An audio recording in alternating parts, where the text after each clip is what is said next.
and welcome to the Nomadic Women Podcast, a place where we share the voices of nomadic women. We are on a mission, empowering women and showing the world that a life outside the box is possible and beautiful. There are so many different versions of nomadic living, stories that inspire us to dream, explore, and thrive. Listen in and let's learn and grow together. Hi, I'm Inka. I'm your host of the Nomadic Women Podcast, and I've been living a nomadic life for the past 15 years. And I'm finally at a point where I feel like it's time to share a part of my story because I haven't done that in a long time because I just always felt like nobody cared. But when I do tell my story, one of the things that really amazes me is that people find my life interesting. I mean, it's super normal to me. Why does everybody else think it's not? But I will let you decide what you think. To go back all the way, let's go back to the very start. I was born in Germany and I took my first flight probably at the age of 1 or 2, went on a round the world trip at the age of 3, and immigrated to Canada at the age of 9. I did take my first solo flight at the age of 10 and flew across every year until graduation, as my parents are divorced and I went to visit my mom every summer in Germany. But I still went to school like everybody else and had the normal school experience. So really, nothing really is out of the ordinary, or as I think, which is another whole different stigma because, being grown up in a German household, but still having that Canadian influence opens up a whole nother bag of worms. Until this day, I'm in my mid-30s, I still have sudden realizations of, oh my God, that's Canadian. Oh, and that is German. I just don't know the difference. And I think that any third nation child can relate to this, that some things are just so ingrained in you and are normal to you, you don't even know where it actually comes from. So if any of you are out there listening and are also a third nation child and feel like, oh my God, I can resonate with that, let's chat. I would love to experience and share your story or our story and compare. Just send me a message. So, when people ask me, just as a random side note, how my school was, especially people that don't live in the US and that don't live in Canada, they feel like when I tell them that my schooling was basically like the High School Musicals, they don't think it's real. And it is real. Those movies are literally my high school experience. Just for anybody out there listening that are not from Canada or the US. But technically, and I'll be honest, I think my whole journey started at a totally different point. I mean, like I said, I've been living nomadic for 15 years, and obviously, yes, there may be certain aspects of my childhood that have made me more open to the fact of moving and not being afraid of it, that like some other people might have been. But it all started with a simple sentence when my dad said, after high school, do an apprenticeship, and then you can do whatever you want. And those 3 words, then you can do whatever you want, I think made the complete change in my life.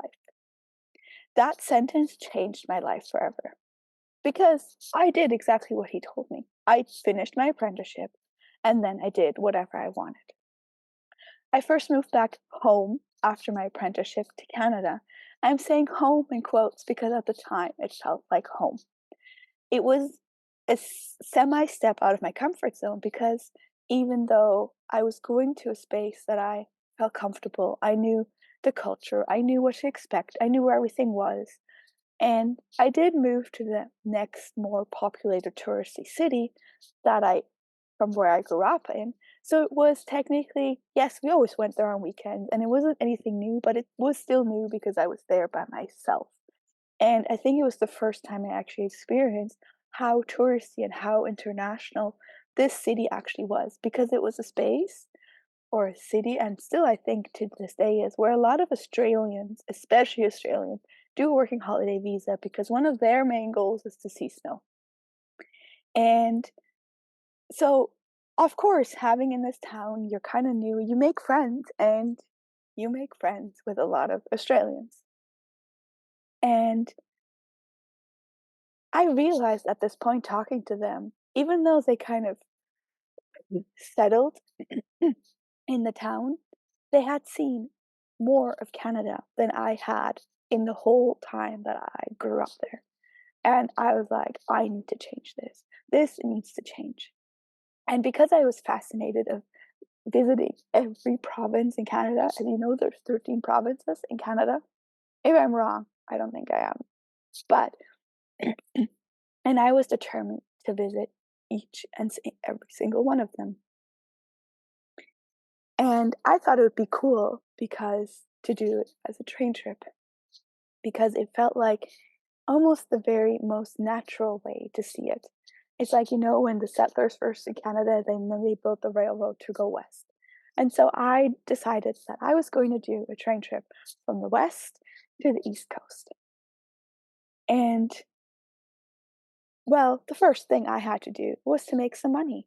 And I started working in a cafe and I started working at a pizza place just to make some extra money so that I could afford that trip that I wanted to go on. And 8 months later, I left my little hometown and went on my very first big, large solo trip across Canada, 6 weeks with train and stopping in each province at least once. But the main theme here is that if I would have not gone back home, which was a total comfort thing, like I imagined, or like I talked about, but there are only a few factors that would never come into play. I would have never met the Australians, which would have never led me to the train trip, which would never have led me to meeting another Aussie girl in Toronto, spending a day with her, exchanging our details, randomly talking to her on Facebook Messenger a few months later, which resulted into her picking me up from Australia or from the airport in Australia, where I decided to go because I was like, well, I met a lot of Australians. Well, why don't I do a working holiday visa in Australia? Which then allowed me, or she allowed me, to stay 2 weeks with her family when I first got to Australia. So you see where this is going. Everything is going a bit with the flow. Take the first step, dip your toes in, and so if you're thinking about moving somewhere else, you don't have to go all in. You don't have to break down all of your tents at once. You can start looking for seasonal jobs, seeing where that goes. If I would have said at the beginning of the year in Canada, because I ended up being there in February and leaving in November, that was my plan, well, I would have never been able to be open to the opportunity of a train trip. Maybe that was in the back of my mind somewhere, but I don't even know where that idea came from. I just thought it was a cool experience because why not? Train travel is something beautiful. You go slower. And on a bus, you don't see as much from the nature as you do on the train tracks because they are often built through more of a rural areas. But all of this is basically, don't think too much about the next step.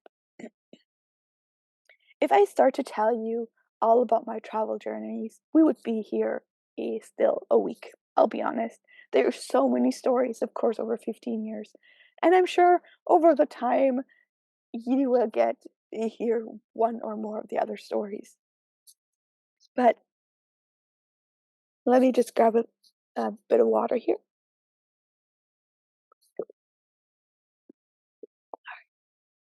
So, what I want to tell you as well is that I have been a person that has probably not planned more than 3 to 6 months in advance.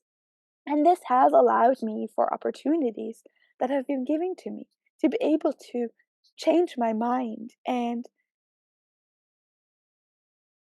do something that comes my way. Because let's say I would have planned my whole entire year ahead, there was so many opportunities that I would have never taken. And and to be honest, it actually scares me to plan more than 6 months in advance.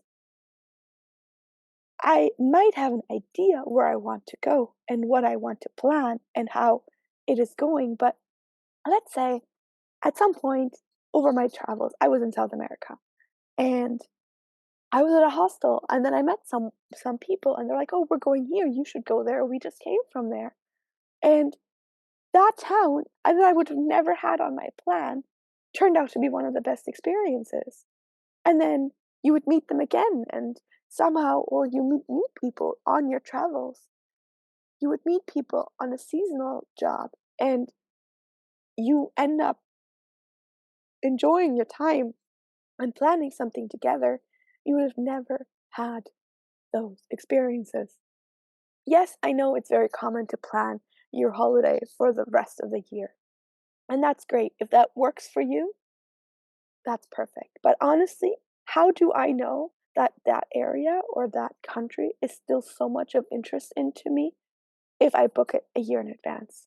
Yes, you might say, "Oh my God, the excitement is so much more, and I can, let's have something to look forward to." But why do you need that to look forward to? You should make every day that you have something to look forward to.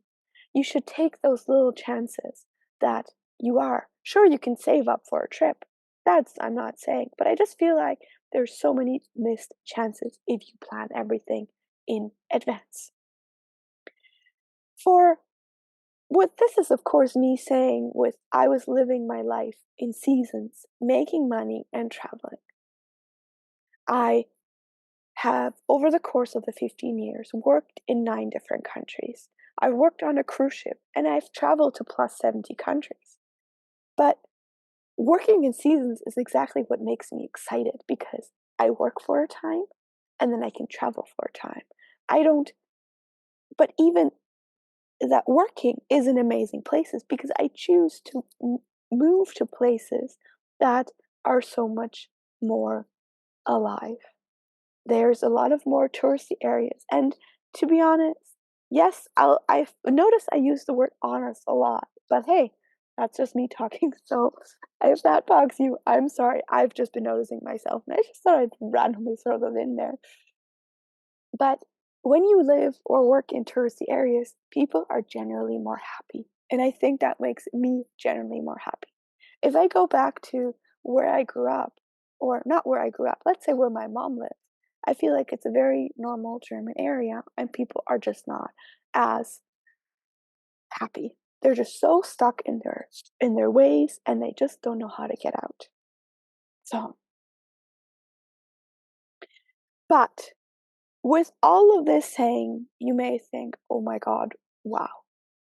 And this is frankly probably the most common reaction that I get with snippets of saying, she's so brave, traveling on her own, just doing it. How can you? I could never. But I was probably the shyest girl you would have ever met. But I just did it. I felt in my heart that I did it. And it was not an easy journey. You don't know how much backlash I got. The people around me never understood my kind of living. And there's still people around me in my extended family that still don't understand to this day what I'm doing. But the feeling of freedom is so much stronger than having to deal with any of that. I just kept going. I just, and for the longest time, I honestly didn't understand it myself either. But my heart wanted it. My heart craved it. So why are you not going after what your heart desired or desires? What does your heart desire? Do you listen to your head or do you listen to your heart?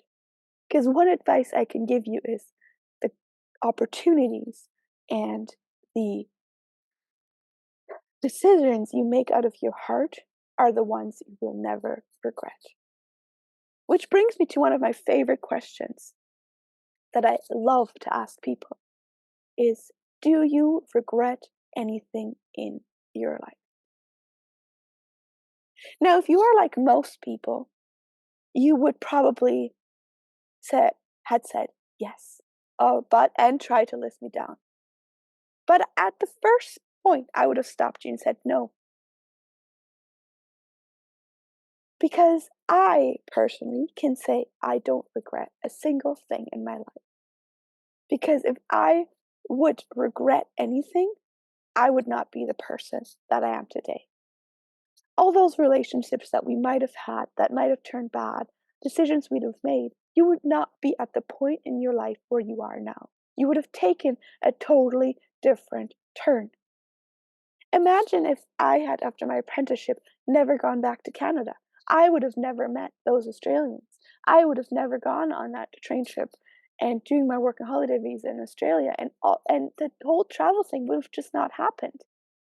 Now, I could regret that, but I still have a chance to change. And sometimes we think we regret something, but we don't actually regret it because it just wasn't the right time in your life.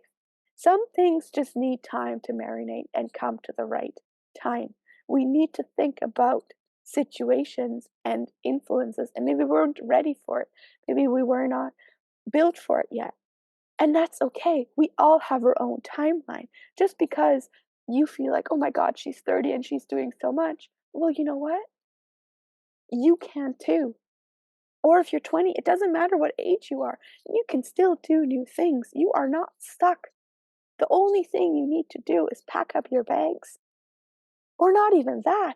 There's so many opportunities now. You can Airbnb your apartment if you just want to go on a 6 month trip. That way you also have an income.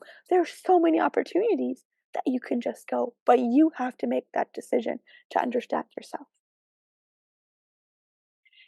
And in all honesty, the thing is, I could have quit after a year because people told me I was crazy. But I only realized after about 7 months into it that, or sorry, 7 years, not 7 months, 7 years into it, I got a sense of understanding from the people around me. They're like, okay, she's not crazy. She means this serious. This is the real deal. This is how she wants her life. That's not everybody. But it took about 7 years for me to have some sort of understanding. And that is a long time to just keep going. So basically, I'm telling you to keep going. And yes, there's a complete shift in society at the moment because even my aunt, who's been literally, you know, asking and kind of along for this journey the whole time. And I remember there's a point when, after that train trip to Canada, of course, I had stopped in New York before and then flown over to Germany to surprise my mom for Christmas. And in the natural sense, you spend Christmas with your extended family. And I remember her asking, and I actually did get the confirmation from a diary I had kept back then. So this is not something I just remember, but I actually had written it down. So I do have proof. But I remember her asking, where were you last? My answer was New York. And with that, the whole conversation was finished. And this sentence gave me such a limiting belief that people just did not care about my story, about what I was doing. But this same aunt came back to me 15 years later and said, the way you live your life is inspiring. I wish I would have realized that life is not just all about work. And this is someone who has impacted and been a part of that life, but we just all, like I said, are our own complete journey. Now, with all this backlash, there was always one question that was constantly following me. And that is probably a downside of this whole nomadic thing as well, is because you don't actually maybe know where you belong exactly. Where is home? I was determined for many, many years to find that home because that is what my heart was telling, what my head was telling me to do, not my heart, because it's the way society wants us to live. We want all a sense of security, a certain way to live, and you have to be strong to be who you want and follow your desire. And I've told myself this so many times, but I want to give this out to you as well. You are in charge of finding your own desire and where you want to be. Is it the belief of the society or is it the belief that is truly inside of you? But for me, there's also the other factor, of course. I grew up in two nations, so I was always a little bit torn having family there, but also growing up there. For me, that was maybe much deeper than for others, but I know there's so many of you others out there who might feel exactly the same. And even though I had this wish, I knew that eventually I would find my home. I would find a place that I could, maybe call a home base. And in reality, I'm still on that journey now. There's, and that's okay because every single step I have taken has made me stronger. But the biggest desire and the one thing that has kept me going through all those years is to follow my heart and what makes me happy. And like every traveler out there, I have a bucket list. By now, it's definitely a little bit outdated, but my bucket list is not a bucket list of things that I want to accomplish, but my dream list. And I realized that I am in charge of completing my dreams. There's nobody else that is going to make my dreams happen. If I want something, then I can make it happen. Some dreams will take it longer, and some will be very quick. And even that, people thought I was crazy. You see, there's a consistency here. People think I was crazy for this whole life that I'm living because it's not normal. I'm not living that. Buy a house, buy this, buy that.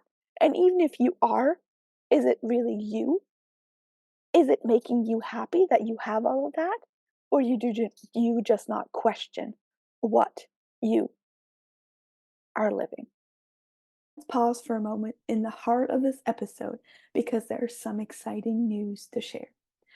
Today we are launching a blossoming tribute to nomadic women featured on the Nomadic Woman Podcast. In celebration of each captivating interview, we're launching a retro-style t-shirt, which carry the names of our remarkable guests, a reminder of the voices that inspire us to explore, dream, and thrive. But here's the twist.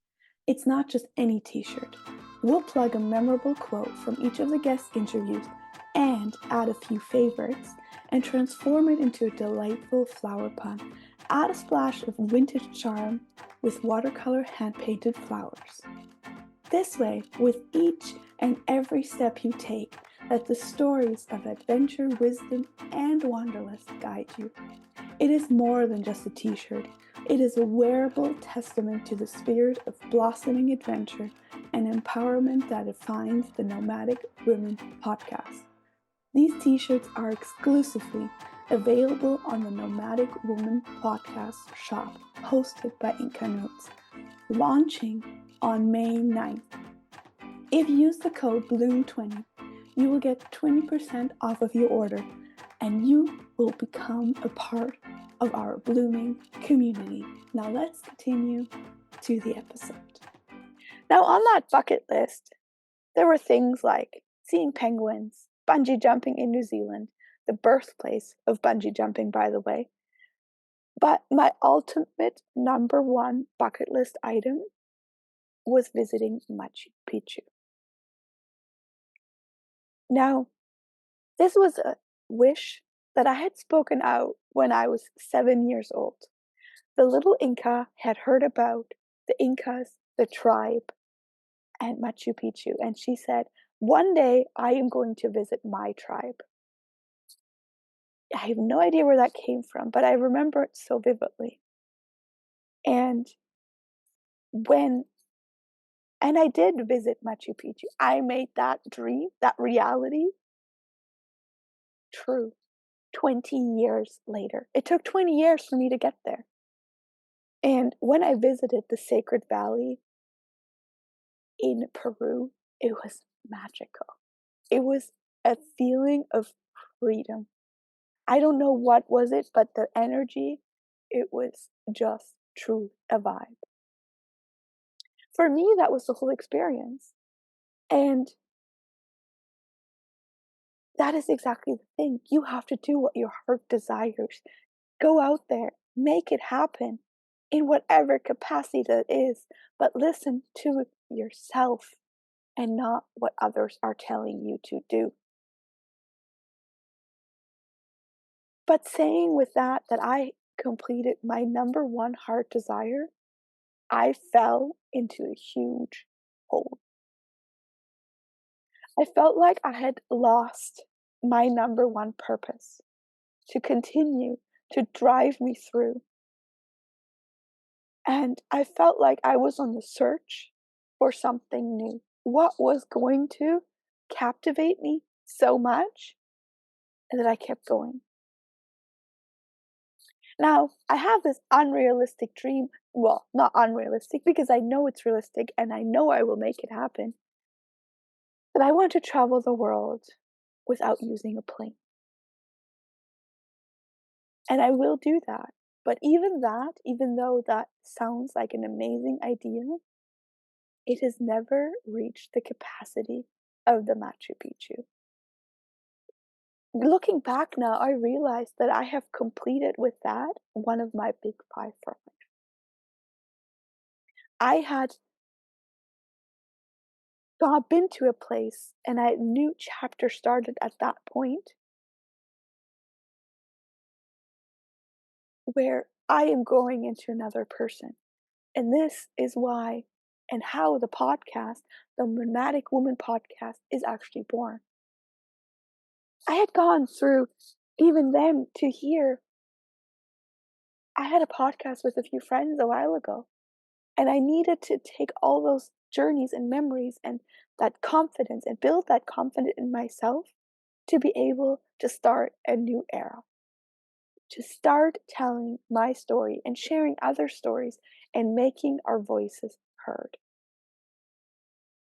Now, another question I didn't address, and that is a question at the very beginning of each of these podcasts, with the question, what does nomadic mean to you? And of course, I didn't answer that for myself. And I would just let you know what it means to me, because nomadic is not about having to constantly move. And looking back at how I've embraced my nomadic life is just going with the flow, seeing where things and opportunities come, but also it's a choice of life.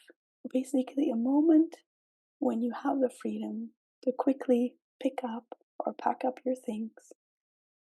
And I feel like my whole version of this is changing a little. I always thought that with a nomad you couldn't have a home base, but even my perspectives on that has changed a little, and it is something that I'm considering. But in reality, I've done it all. I've done seasonal travels, I've done fast travel, I've done slow travel, I've done van life, and nomadic just means flexibility, freedom, and having multiple bases and not being stuck in the box per se, to have the ability to choose where I want to be, where I want to go, and where I want to be. And there you have it. That's my definition. It's very vague, I know, but I'm sure we'll develop it more in the future. And with that, we are going to start the official interview or story of myself. Have fun. Now, as you might know, on this podcast, we ask all the guests rapid fire questions, this or that questions at the end. And of course, I also want to do that for myself for this interview so that you get to know me a little bit more with random facts that you may or not may know.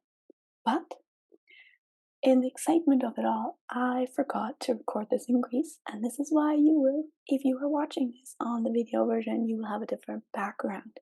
But let's just dive right into this. So, this or that, coffee or tea?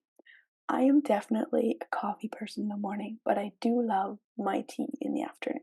So, I'm a bit of both, and I'm a big herbal tea person, so you will find me drinking summer or winter. Winter all the way. I cannot stand the heat. I love the sunshine, but I cannot stand the heat, and I would prefer any other season other than summer. Mountains or beach? Mountains.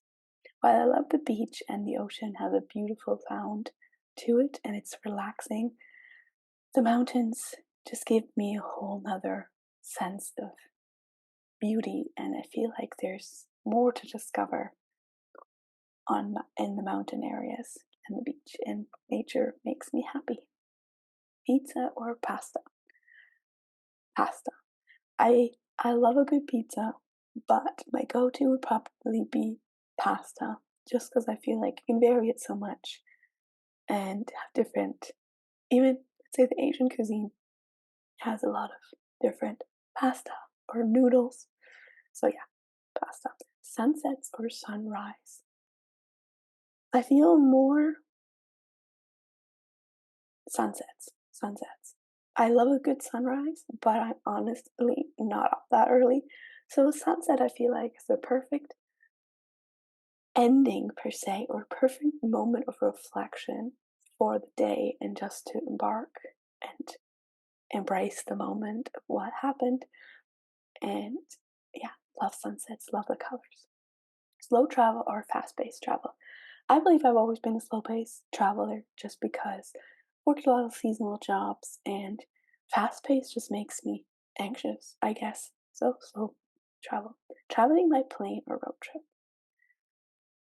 I do both, but I like a good road trip because I feel like you see more of where you are going, you see more of the area, you see more of the country. You can stop wherever you want, and a plane is just from destination to destination. Suitcase or backpack? I am a backpacker. Although I am considering a suitcase for the future, but I just like it when that I have two free hands. With a suitcase, I feel like I don't. And the places that I have traveled to are a lot of cobblestones, and a suitcase just makes it hard. Hotel or Airbnb? Airbnb.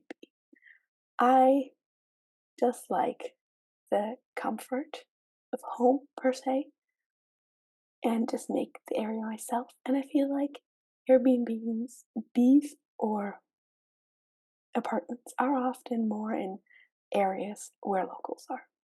City or countryside? Countryside all the way. I'm nature all the way. I need to be able to walk out, walk to the forest, walk to see nature. So there you have it. Those are the rapid fire questions with a little bit of elaboration from my side. And we'll see you next. With that being said, life is all about the ups and downs. We have to follow our heart. And sometimes we realize, okay, that was the right decision. Sometimes we just have a learning. And each and every single one of the pieces, our life is like a big puzzle. It's like puzzle pieces coming together. And once you finish that puzzle, it doesn't end. You build a frame around the puzzle. And it gets bigger and bigger and bigger. And with each phase of your life, you're going to have this completed picture in a frame, and the frame is going to be a part of the picture. That is how I imagine my life, and each and every single step towards it. With these words, I'm going to leave you today, and that's a very tiny view into who I am, my backstory, and we will hear each other in the next episode. Until then, I wish you guys a wonderful day and keep sharing your story. And if you want to be a guest on the Nomadic Women Podcast, feel free to write a message. Bye bye.